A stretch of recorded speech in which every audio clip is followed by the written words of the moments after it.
આજે બનાવશું આપણે પાલક ચણા મસાલા। તો આપણે બનાવવાની શરૂઆત કરશું। તો આ કાજુ અને આ પાલક બંને વસ્તુ પહેલા આપણે બાફી લઈશું।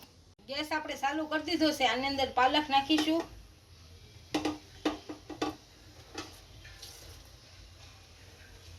અને કાજુ નાખીશું અને બંનેને બાફી લઈશું। પહેલા આપણે પાલક અને કાજુ બંને બફાઈ ગયું છે। આને નીચે ઉતારી લઈશું। પાલક અને કાજુ બંને ઠરી ગયા છે। આને મિક્સરના ખાનામાં નાખી દઈશું।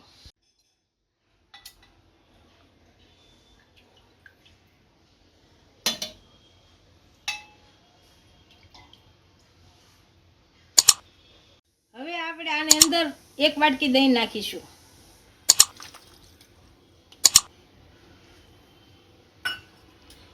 આને મિક્સરમાં કાઢી લેશું। ગ્રેવી આપણી તૈયાર થઈ ગઈ છે। હવે શાકનો વઘાર કરી લઈશું। એક તવલું મૂક્યું છે। આની અંદર આપણે તેલ નાખીશું। તેલ આપણું સારી રીતના ગરમ થઈ ગયું છે। આની અંદર હવે હિંગ નાખીશું। આખું જીરું નાખીશું। તમાલપત્ર નાખીશું। મરચાં નાખીશું સૂકા। તજના ટુકડા નાખીશું અને ગરમ થવા દઈશું। હવે આપણે આની અંદર કાપેલી ડુંગળી નાખીશું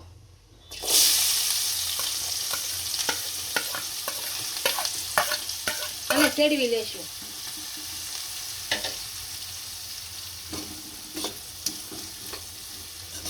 ડુંગળી આપણી સારી રીતના સડી ગઈ છે। આમાં હવે વાટેલું લસણ નાખીશું।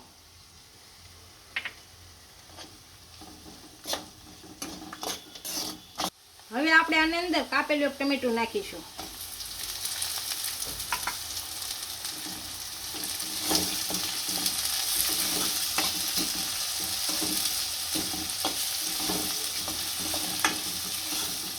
હવે આપણે આની અંદર ધાણા જીરું પાવડર નાખીશું। હળદર પાવડર નાખીશું અને સ્વાદ અનુસાર મીઠું નાખીશું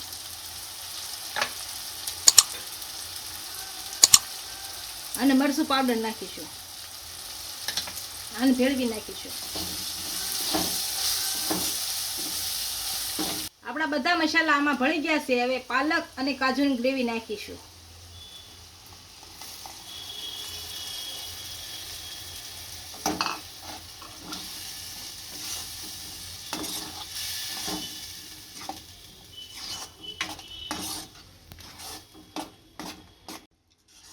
ગ્રેવીને આપણે 10 મિનિટ સુધી ચડવા દઈશું।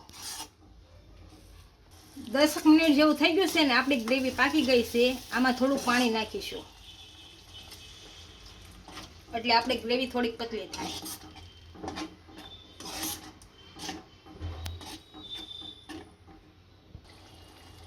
હવે આપણે આની અંદર બાફેલા ચણા નાખીશું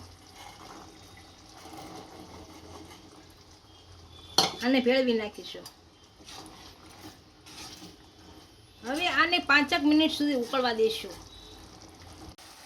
5 મિનિટ જેવું થઈ ગયું છે ને આપણું શાક ઉકળી ગયું છે। આની ઉપરથી આપણે કસૂરી મેથી નાખીશું।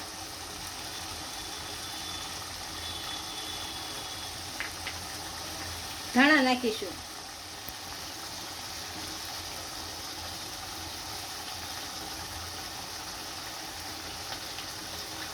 હવે ગેસ બંધ કરી દઈશું। આને નીચે ઉતારી લઈશું। આપણું પાલક ચણા શાક તૈયાર થઈ ગયું છે। એને હવે આપણે સર્વ કરી લઈશું।